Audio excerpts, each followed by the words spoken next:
history department, and both the professors I selected because they are experts in their fields.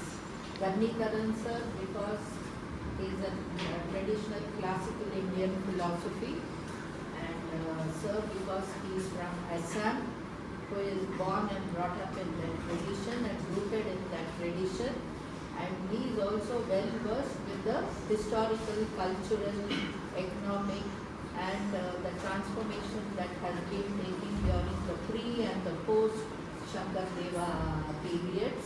So he is the right person to officiate as the DC member for this topic. So both of them are very great scholars and experts in the areas in which these two candidates have been doing their theses, and in spite of his physical inability, he has taken great trouble to come at very short notice. Father is held up in the meeting over there, Murugan too, and here at least one DC member has to be there. So both of them have managed to make their presence here, and so we are very grateful for them for seeing that this takes place. Actually it was scheduled for 18th and 23rd, but these people were making some technical problems, 1 week, 10 days, all this nonsense. And with this kind of thing we had no other go except having mass marriage. Two twin babies. So you have two scholars making their presentations today, and so thank you.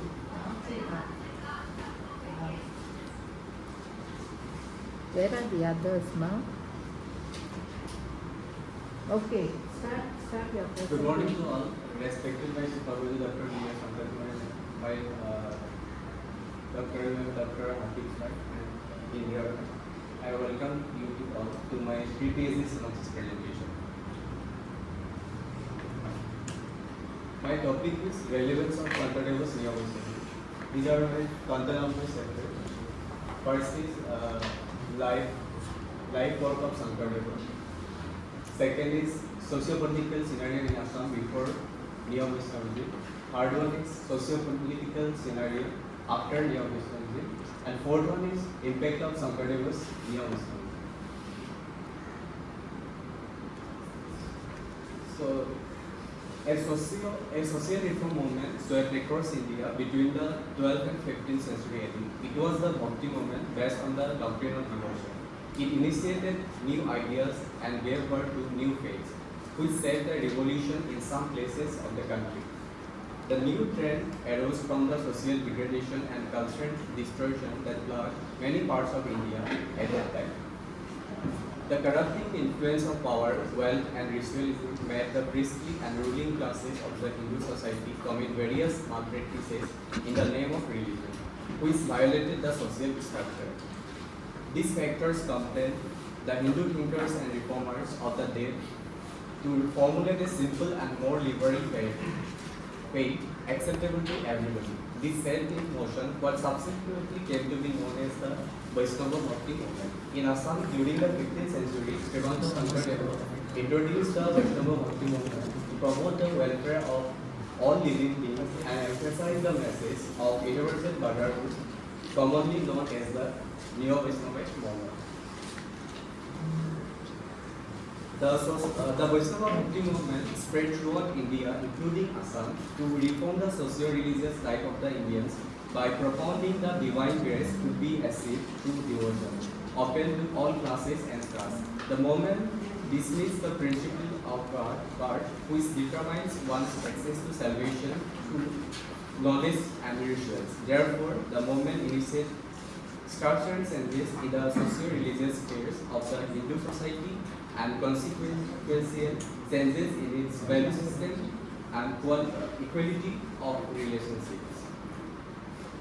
So my objectives are to explore and critically understand Sankadeva's life and his literary works. Second one is to examine and analyze the socio-political scenario in Assam before and after Neo-Vaisnavism. Third one is to understand the role and influence of Sankaradeva and Neo-Vaisnavism in the social transformation of faith, culture, and national integration in Assam. And the fourth one is to explore and identify socio-political economic relevance of Sankaradevas philosophy. My first chapter is life work of Sankaradeva. Srimanta Sankaradeva was born into the Shiromani Borah family at Alipurpuri near Borah in present Nagaon district of Assam on the last day of Ahin month in 1371 Sakabda. It is 26 September 1449. The family of Sankaradeva was struck by a twin tragedy when Sankaradeva was 7 years old. His father December Bhia died due to smallpox. Next, his mother Satyananda also fell ill and died. Srimanta Sankaradeva thus lost his parents in his infancy, so he was brought up by his paternal grandmother Hridoy. Until 12 years of age, Sankaradeva was a naughty boy. He was fond of playing with his friends rather than studying. Sankaradeva lived an open-air life in the field and swam across the mighty monsoon river Brahmaputra, fighting with animals and being away from home as an uncontrolled boy. He played simple games with his fellow men, performed various activities and adventures, and caught deer, birds, and other animals. He would again let them loose after playing with them after some time.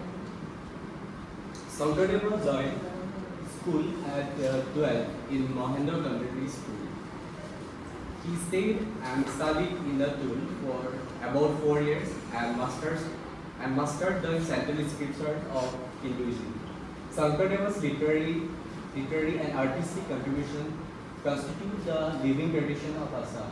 His Vaishnava literature upheld and beautified the cause of bhakti, as all the religious scriptures of the time were in Sanskrit language. The common people could not read them and gain knowledge from them. To remedy this problem, he translated many Sanskrit books into Assamese and also wrote many religious books in Assamese. Sankaradevas' composition and contribution to literature in Assamese, Bengali, and Sanskrit are impressive. This is a book called Kirtan Tutha. This is a magnum opus of his work. This is basically a poetic collection described as Kirtan in common parlance. It has two parts. Dosa and pot. And the Kirtan Dosa's main is to glorify and teach devotion and surrender to Lord Krishna. And another work is Gunamala. It is a abridged version of Bhagavad Purana. He wrote this scripture within one night at the request of King Narayana in 1552. He has composed some highly spiritual gits in Bengali language to explain the devotion to Lord Krishna and glorify his death. Later on, these gits came to be known as Borgits. And the content of the Borgits are transitory nature of human life, meaninglessness of human existence and mundane life, Daisha Bhavana, that is service to Lord Krishna, deep philosophical and ethical values, general devotional and prayer songs. The history of Assamese drama begins with the plays of Sankaradeva. It is called Sridhar Jatra. Sridhar Jatra was the first part of his imagination. Sridhar Jatra brought about a new era in the cultural history of India in 1468 AD. It was the first play in the world where elevated stage and drop scenes were used. It launched the regional drama movement in medieval India. Sankaradeva depicted the seven Vaikuntha's and of Lord Vishnu and scored use of breakdowns scenes here. In this picture, they are performing Bhavana, or it is called also Ankyana also. These plays are popularly known as Ankyana and staging form is known as Bhavana. Ankya means one act and Nat means drama. It is described as Eka Anka or a continuous act in some city. The most important feature in the Ankyana is that all the characters move with the rhythmic presentation by dance from the beginning to the end with appropriate steps and gestures and abhinaya for tears. The Ankyana drama performance is a play consisting mainly of limb movements with rhythm forming an essential part. Srimanta Sankaradeva created Ankyana to help the common people easily understand episodes from the epics and the Puranas through entertainment and realize the different aspects of religion. It is a popular representation that breaks all social barriers. This another next. Yeah, this is Vrindavani Vastra. Vrindavani Vastra is a long piece of cloth woven by the Assamese weaver under the constant supervision and guidance of Srimanta Sankaradeva. The facilitating activities, Leelas of Sri Krishna as a side are depicted here in a very distinct way. Some of the parts of this plot are now present in the Victoria and Albert Museum of London. Satriya Nitya. Satriya Nitya is one of the 8 Nityas recognized by the Sangeet Natak Academy. With the help of the Satras set up by Sankaradeva, Satriya Nitya has been in vogue in Assam since the 15th century. It is interesting to note that some basic steps of Satriya Nitya are a part of the Mati Akhara, which is a blend of the 64 arts vital for our physical well-being. This is Sutradhari Nitya. This Sutradhari Nitya is another Nitya associated with Ankya Bhavana. Dancing is one of the vital features of the Satyadhikar. The men who plays the master role in the representation of Ankya Sutradhari Nitya are divided into 2 parts. First one is Sarabhangi, is the leisure rhythm, which is the initial part of the Sutradhari dance, and another one is Nandi Sloka, is the second part of the Sutradhari dance, which expresses the sentiments and content of the sloka. My second chapter is socio-political scenario in Assam before neo-Vaisnavism. The socio-economic and political and religious conditions in Assam were in turmoil during the Sankaradeva period. Since the beginning of the 13th century, the ancient kingdom of Kamarapa was slowly disintegrating the whole of Assam from the eastern Bihari regions to the river Karnataka in the west. Disintegrated into several kingdoms, some of these did not survive for a few decades. Constant friction for supremacy among powers was the order of the day, which severely affected the political condition of the region. The political instability also created chaos in the religious sphere. The Hindu royal families of Assam worshipped Shiva based on Brahmanical rites. Assam was a melting pot of various castes and tribes having their own tribal gods. The most dominant cult of the medieval Assam was Shakti, associated with the worship of the mother goddesses and Devi. Superstition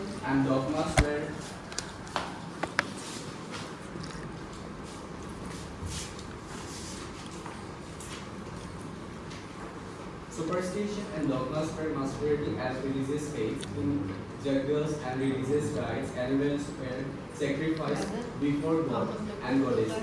There was also human sacrifice in some cases. During the Middle Ages, superstitions were on the rise, not only in Assam but also in different parts of India. Social problems like casteism, untouchability, inequality, etc. flourished under different cultures existed in Assam during the Sankaradeva period.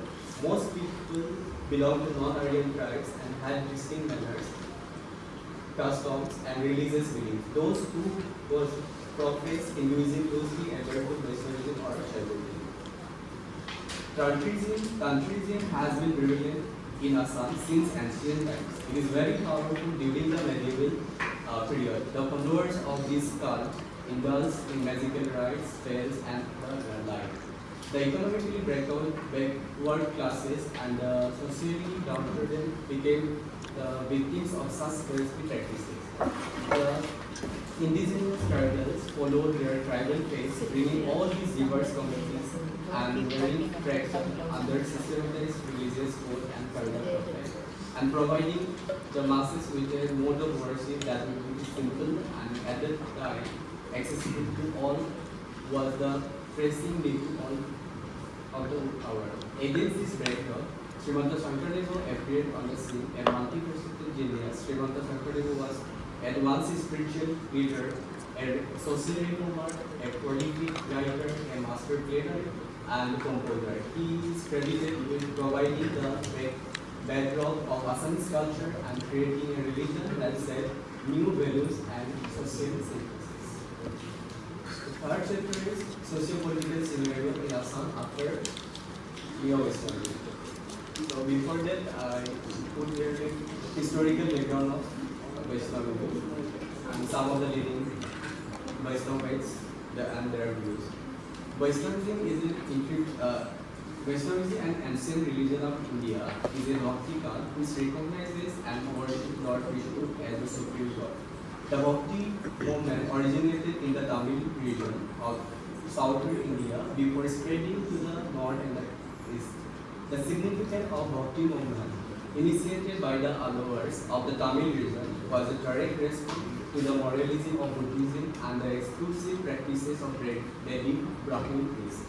During the Vaishnava Bhakti movement, several great saints appeared in various provinces to carry the message of the new faith to the masses by rendering the Bhagavad Purana into regional language. Among the leading Vaishnava saints were Ramanuja, Kabir, Guru Nanak, Sri Sankaradeva, and others. Ramanuja, a great saint of South India, contributed much to the growth of Vaishnavism. He preached the worship of a personal God of one choice, that is Istadevata, and faith in the saving God's grace. Ramanuja emphasized devotion and declared that liberation is not possible without the Gurus and God's grace. He popularized the conception and worship of the ultimate reality as described in the Vedas and the Upanishads. Sankaradevas religious faith was based on the Bhagavad Gita, which advocates the supremacy of Lord Krishna. Guru Nanak emphasized the concept of one God.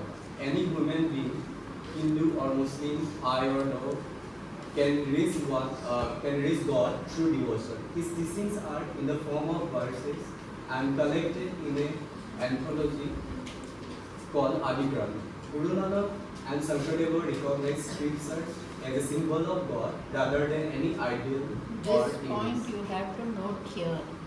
The scripture itself is equivalent of God or the ideal. The Granth Sahib, that itself is equivalent to God, the scripture. Kabir is another extraordinary saint of the Bhakti movement. He belonged to a Brahmin family but was adopted by a You Muslim. have the same in Islam. The verses of the Quran, through calligraphy, they are framed and hung as photos because they have no idol worship. The Kaaba or these verses of the Quran, they are framed and hung. So like that, this itself is the equivalent of God, substitute. He belonged to a Brahmin family but was adopted by a Muslim weaver at Banarasi. He always advised people to live a simple and religious life. He denounced caste prejudices, religious rites and ritualism. He was a monotheist and called his God as Rama and Rahim. He firmly believed that God dwells not in a temple or a mosque but in person's heart. Anybody can realize him by devotion. Sri Sankaradeva is another renowned saint who popularized Vaishnavism in Bengal through aesthetic singing and dancing. Aesthetic. Not aesthetic, ecstasy, ecstatic. Like other Vaishnava saints, Chaitanya also You see believed these one. ISKCON people, no, fully immersed in devotion. That is ecstasy. He also believed in one supreme being whom he called Krishna and Hari. Through he worshipped the twin figure of Radha Krishna. Srimanta Sankaradeva introduced Neo-Vaishnavite movement during the 15th century in Assam to bring a socio-cultural renaissance. Neo-Vaishnavism in Assam was revolutionary because it was not a religious faith, but a way of life. It encompassed social, cultural, and religious aspects, transforming people's perspective on life and the world. Neo-Vaishnavism stands out among the different bhakti cults of India in terms of its unique and innovative character, which found expression in the move to create a egalitarian society, a civil society based on the shared values of fraternity, equality, humanism, and democracy. This new creed of faith, started by Srimanta Sankaradeva, is officially known as Ekasarana Nam Dharma. He preached devotion to a single God, that is Lord Krishna or Vishnu, who can worship only by uttering his various names. Srimanta Sankaradeva considered the Shravana and Kirtana modes of bhakti as prescribed by Bhagavad Purana to be sufficient. The four fundamental elements of Neo-Vaishnavism are God, Guru, Nam, and Bhagat. Satra and Namdhara.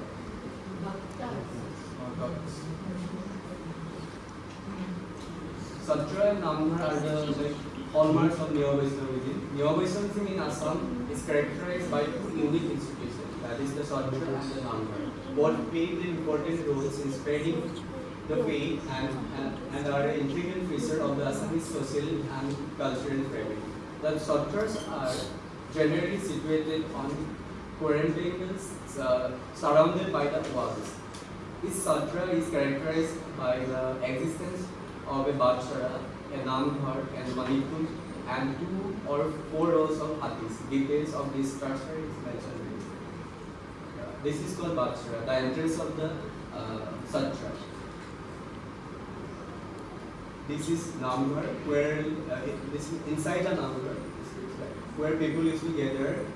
They used to do prayer and cultural different cultural programs and religious meetings and discussions. They used to discuss it. And Manipur, where is a place where scared books they used to keep there. Not scared, sacred. Sacred books. You are scaring us. Hathi is a place, it's there around the Manipur and Namghar, where the Satra and the preserved kings were there. This is the Satra. The Satras of Assam are the state's most distinguished and influential socio-cultural institution. Satras propagated the Neo-Vaishnavism movement, which can be traced to the movement initiated by Sankaradeva, which was still in its nascent stage. Today, the Satras are the fountainheads of Assamese culture and heritage, fine arts and craft, education and learning, and literature and history.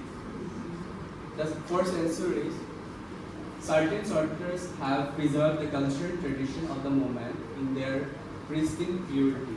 They have relentlessly encouraged the arts and crafts like dance, drama, music, wood, illustration, and the making of decorative objects for the beautification of the Satra interiors, that is, the Satra architecture.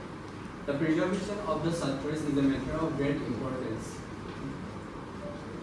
more so in the light of the fact that they contain manuscripts, artifacts, antique, immense historical values. Namghar became an integral institution of every Assamese village with the passage of time. The Namghars were established in the villages to popularize Neo-Vaishnavism among the masses. The Namghar functioned as a forum for not only the religious but also the socio-cultural activities of the community. These prayer halls can be seen in almost every village in Assam. Since the last 500 years, the village Namghar has been serving as a village public hall. It is at once a village prayer hall, a cultural center, a village court, and a village parliament. thereby providing a common forum for the villagers to assemble in an atmosphere of goodwill and cooperation. These village councils operate and are managed on democratic principles.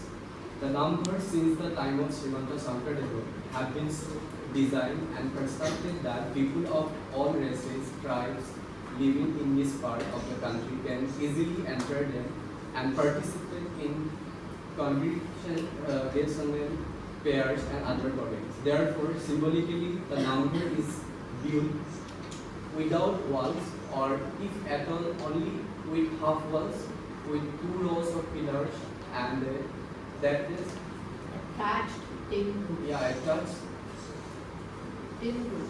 tin roof. These features symbolize and promote the ideal of equality. All activities of the Namghar are directed towards the Simhankala, a wooden throne on which is scared book. Sacred book. Scared book. Sacred book is kept by either Mahaprabhu Srimanta Sankaradeva or his disciple Madhavdeva.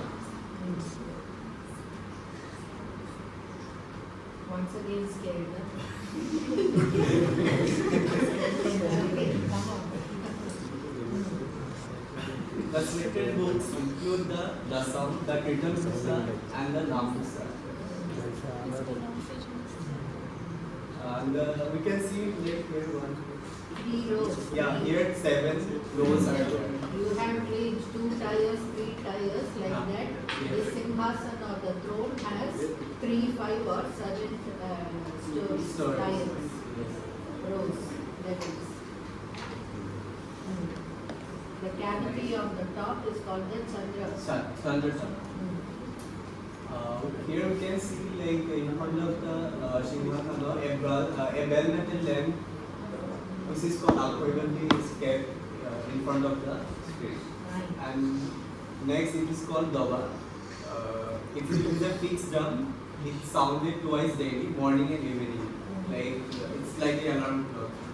And whenever it sounds, like people used to Assemble for assemble prayer. prayers. Like ringing of bells in churches and temples, indicating prayer time. Yes. Or The the third palm in the mosque. fourth chapter is impact of Sankadeva's Neo-Vaisnavism. Srimanta Sankaradeva was a key figure in shaping Assamese art, culture, language, literature, and education through his Neo-Vaisnavism. In Sankadeva's time, education was a privilege reserved for a select few belonging to the upper class of the society, leaving the majority ignorant and illiterate. Sankaradeva and his followers dedicated themselves to spreading knowledge and wisdom. He wrote various songs, plays, prayers, and philosophical texts which form a significant part of the curriculum of the then existing residential schools. Sankaradeva Like made you a have the Gurukulas and Gurukulas. present-day residential schools. These were the residential schools in those days. Gurukulas. Sankaradeva made a remarkable contribution to the economic upliftment of Called tolls. toll. Sankaradeva made a remarkable contribution to the economic upliftment of Assam. He was a great promoter of the cottage industry, and handloom weaving occupied his attention. Sankaradeva also encouraged trade and commerce. He was a pioneer of the brass and bell metal industry by introducing different kinds of symbols. The jalra which you do to keep time during bhajans and kirtans.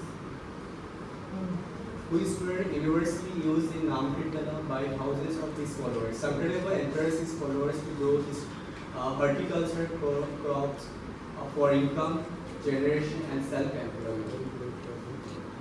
These are the bell metal products. There are no symbols. That I Okay, no problem. This is Prashad. Sankaradeva introduced the system of distributing prasad after the Nam Kirtan ceremony during the religious congregation. The prasada includes pulses, green grams, seasonal foods, ginger, betel leaves, erica nut, coconut, sugarcane, etc. Sankaradeva promoted sericulture. 3 kinds of silk, eri, muga, and path were produced through sericulture for making different kinds of fabrics. Today, Assam silk, path, eri, and muga were very popular worldwide, and many people are engaging in these industries and earning good income. The popular gamusa, Assamese towel, has been used since Sankadeva's time till that. Gamusas produced using different designs provide employment for thousands of rural women. These are the path silk. Like chicken embroidery in UP for sarees embroidery, like that this gamusa making is popular in Assam. And muga silk. Yeah, these are the silk sarees and these are the towels, gamusa towels. Here you have that konade, no, for honoring people. These gamusas are used for that. Angavastra like.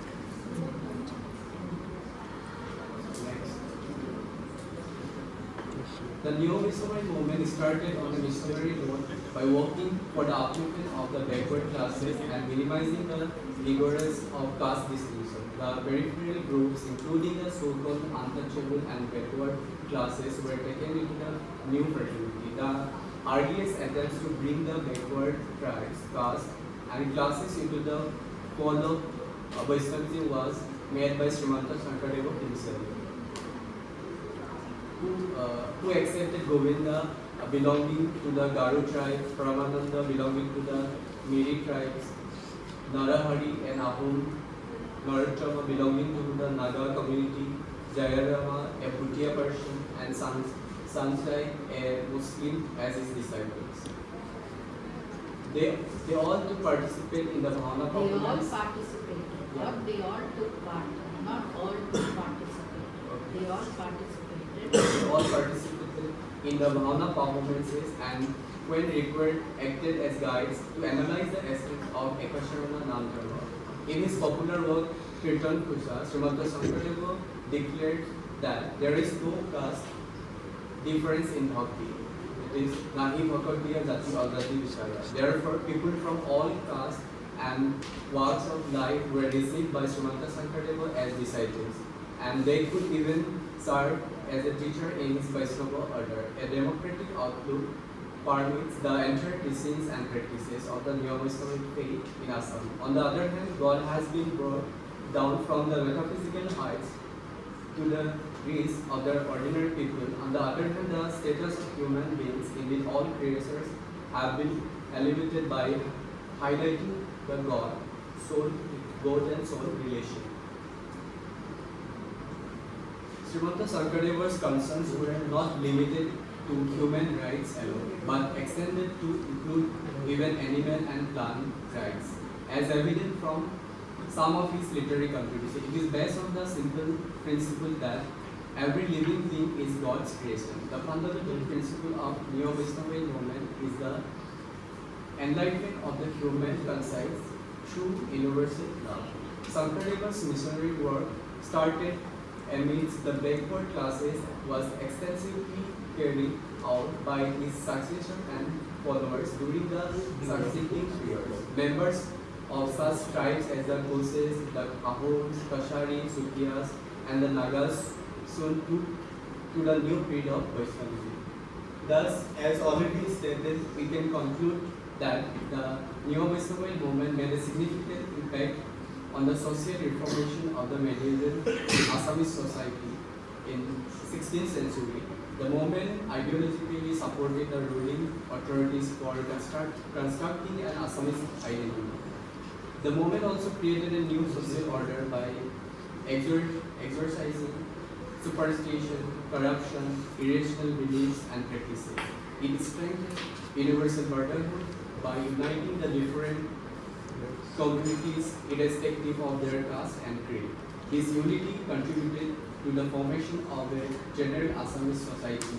The movement advocated the principles of non-violence, humanism, tolerance, and forgiveness. These philosophical ideas and the principles of the movement really spread a better future.